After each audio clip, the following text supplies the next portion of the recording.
हो, मेरी रुचि हो, ये वरदान मांगता हूँ। और जिस रति को भगवान राम के चरणों में भरत जी मांग रहे हैं, सुंदरकांड में त्रिजटा मैया के लिए बाबा तुलसीदास जी क्या कहते हैं कि त्रिजटा नाम राक्षसी का राम चरण रति निपुण विवेका। ऑलरेडी मैया की रति है भगवान के चरणों में। क्यों? कि मैया सीता का सत्संग उन्हें मिला। इसी तरह लंकिनी जो दरवाजे पर पहरा दे रही है, हनुमान जी के सत्संग को पाकर के क्या कहती है कि हे हनुमान जी, जब ब्रह्मा जी ने रावण को वरदान दिया था तब मुझे भी बताया था क्या कि बिकल हो सीते कपि के मारे, तब जाने सुनिश्चर संहारे। और कहती है कि तात मूर्ति पुण्य बहुता, देखहु नयन राम कर दूता। लंकिनी एक राक्षसी होते हुए भी हनुमान जी से क्या कहती है कि प्रभ से नगर कीजे सब काजा, हृदय राखे कौशलपुर राजा। ये सत्संगति का प्रभाव है। और आज यहाँ क्या हो रहा है? सत्संग हो रहा है। इस सत्संग में परम आदरणीय धनंजय जी और इस ओम जन जागरण मंडल के प्राण प्रणेता भैया प्रेम जी जो इसको प्राण प्रदान करते हैं, ये किसकी प्रेरणा से करते हैं? जिस प्रकार लंका में जब हनुमान जी आग पूंछ में लगने के बाद क्या हुआ, प्रभु की कैसी कृपा हुई कि हरि प्रेरित ते ही अवसर चले मरुत 49 प्रकार की वायु एक साथ चलने लगी, जिन्होंने लंका का दहन करने में भगवान की सहायता की, हनुमान जी की। ये प्रभु की प्रेरणा से चली। तो ऐसे मेरे प्रभु की प्रेरणा इन दोनों भाइयों पर है और इन दोनों भाइयों के माध्यम से मैं समस्त जागरण मंडल को बधाई अभिनंदन देना चाहता हूँ। और मैं चाहूँगा इन्हीं शब्दों के साथ बस एक बात आपसे कहूँगा जो सनातन धर्म से संबंधित है। हम लोग हिंदू हैं, सनातनी हैं, और सनातन धर्म में यज्ञोपवीत पहनना, शिखा रखना, मस्तक पर तिलक लगाना, ये हमारे अधिकार है। अगर हम सनातनी इस काम को नहीं करेंगे तो इसको करने कोई और नहीं आएगा।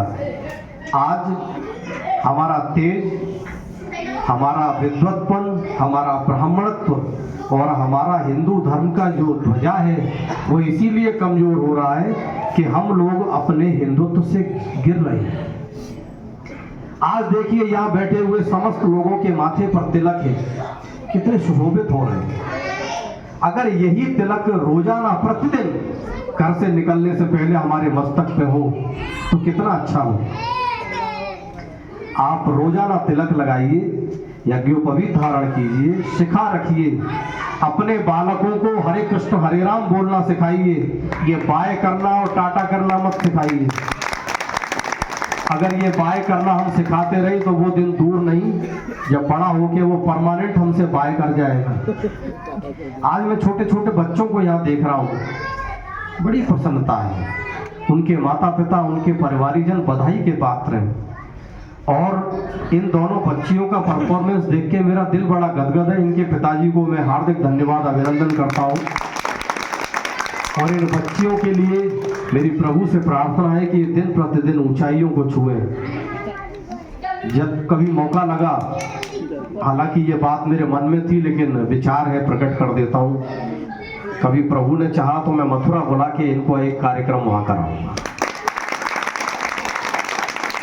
और आप लोगों से अनुरोध करूंगा कि हिंदुत्व को मजबूत कीजिए, सनातन को मजबूत कीजिए। हमारा उद्देश्य, हमारा एक ही उद्देश्य होना चाहिए कि सनातन संस्कृति और संस्कार, इसको पुष्ट करना होगा। संस्कार आप बच्चों में कहकर नहीं डाल सकते, संस्कार आपको दिखाना होगा।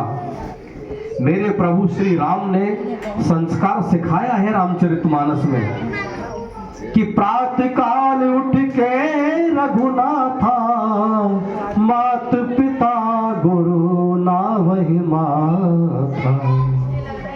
अनुज सखा संग भोजन करई, मातु पिता ज्ञान सरई। ये संस्कार जब तक हम बड़े लोग अपने घर के वयोवृद्ध व्यक्ति को सम्मान नहीं देंगे, उनकी आज्ञा का अनुसरण नहीं करेंगे, प्रातः उठ के सबसे पहले उनका आशीर्वाद नहीं लेंगे, तब तक हमारे बालक हमारा सम्मान करने वाले नहीं हैं। और एक बात मैं आपसे कहता हूँ, आप तीर्थ यात्रा करिए, खूब मथुरा वृंदावन जाइए, खाटू श्याम जाइए, बालाजी जाइए, लेकिन आपके घर में जो वृद्ध माता पिता बैठे हैं, पहले उनको पूजिए, उनका सम्मान कीजिए, उनकी इजाज़त लेके आप कहीं भी जाइए।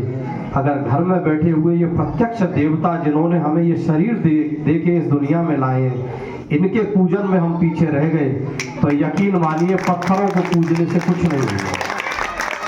प्रथम पूजनीय हमारे माता पिता हैं। इन्हीं शब्दों के साथ मैं अपनी वाणी को विराम दूंगा और आप सभी के हृदय में विराजमान परमात्मा श्री सीताराम के श्री चरणों में नमन वंदन और आप सभी को सादर जय श्री राम।